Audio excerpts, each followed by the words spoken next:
कामचोर देवरानी। एक बार की बात है, सुषमा अपने पूरे परिवार के साथ खुशी खुशी मोहन नगर में रहती थी। उसकी 2 बहुएं थी, पल्लवी और शिवानी। एक दिन दोनों बहुएं रसोई में काम कर रही होती है कि तभी उनकी सास सुषमा उन्हें बुलाती है। अरे बहू, जरा इधर तो आना। शिवानी, जरा जाकर देखना सासू माँ क्या कह रही हैं। दीदी आप ही देख लो ना जाकर, आपको भी तो सुनाई दे रहा है। अरे मैं आटा गूंद रही हूँ ना, तुम चली जाओ। हाँ तो मैं भी तो सब्जी काट रही हूँ ना दीदी। अरे बहू जल्दी आओ। ओह, ये तो जाएगी नहीं। मैं ही जाकर देखती हूँ कि क्या करना है। पल्लवी सुषमा के कमरे में जाती है। जी मम्मी जी, क्या हुआ? शाम को घर पर कुछ मेहमान आने वाले हैं, तो तुम अच्छा सा खाना बना लेना बहू। ठीक है मम्मी जी, आप बता दीजिए क्या क्या बनाना है और कितने लोग आ रहे हैं। सुनील की मौसी जी और उनका पूरा परिवार आ रहा है। कुल मिलाकर 3 लोग और हमें मिलाकर हुए 9 लोग। तो अभी से ही तैयारी करना शुरू कर दो। और हाँ, घर की सफाई भी कर देना, हाँ अच्छे से। जी मम्मी जी, सब काम हो जाएगा, अब चिंता मत कीजिए। पल्लवी शिवानी को घर में मेहमान आने वाले हैं इसके बारे में बताती है। क्या 9 लोगों का खाना बनाना होगा, घर की सफाई करनी है? बाप रे, सासू माँ ने तो हमें घर की नौकरानी ही समझ कर रखा है। ऐसा नहीं बोलते शिवानी, हम इस घर की बहू हैं और घर के काम करना हमारा फर्ज है। दीदी तो है ही सासू माँ की चमची, जब देखो सासू माँ सासू माँ। मैं तो इतना सारा काम नहीं करने वाली।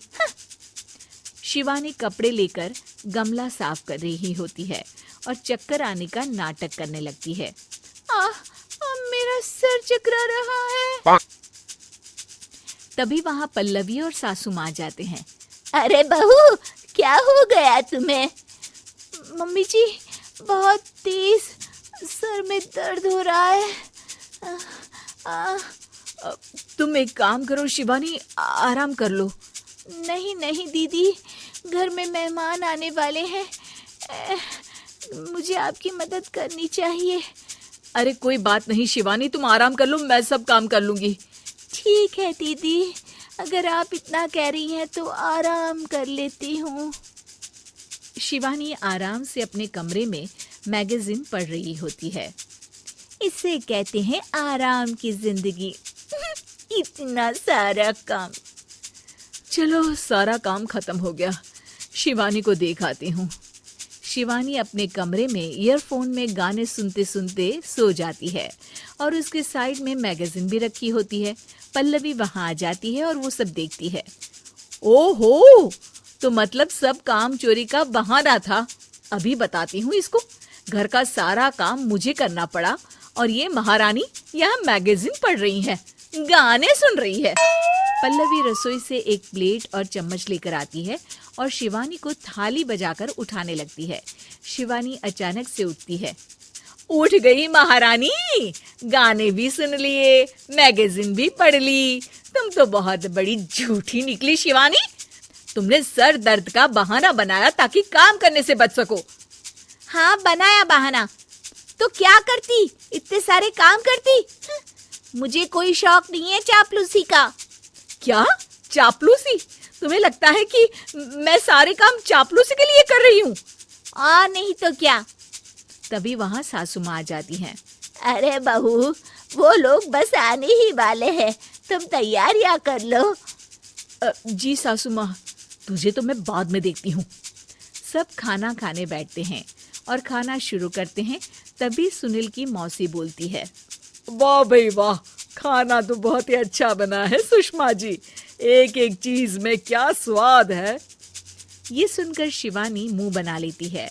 उसे अपनी जेठानी की इतनी तारीफ रास नहीं आती। आपकी बहुएं तो बहुत ही अच्छा खाना बनाती हैं। हाँ, बनाती तो दोनों ही अच्छा है, पर आज ना ये सारा खाना बड़ी बहू ने बनाया है। छोटी बहू की तबीयत ठीक नहीं थी, सो इसलिए। मानना पड़ेगा सुषमा जी, आपकी बड़ी बहू तो बहुत ही गुणवान है। पल्लवी की तारीफ सुनकर शिवानी को जलन होती है।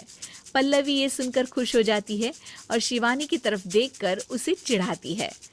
कुछ देर बाद मेहमानों के जाने का वक्त हो जाता है। मौसी जी सबके लिए उपहार लाई होती है। वो सबको शगुन के पैसे देती हैं और अंत में पल्लवी के पास आती है।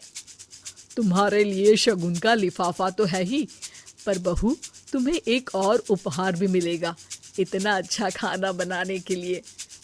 मौसी अपने सोने के कंगन निकालकर पल्लवी को पहना देती है। ये लो, ये मेरे मनपसंद कंगन है, अब से ये तुम्हारे हुए। धन्यवाद मौसी जी। ये देखकर शिवानी तो पूरी तरह से जल जाती है और गुस्से से रसोई में चली जाती है।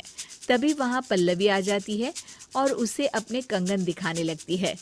देवरानी जी, अब आपका सर दर्द ठीक तो है ना?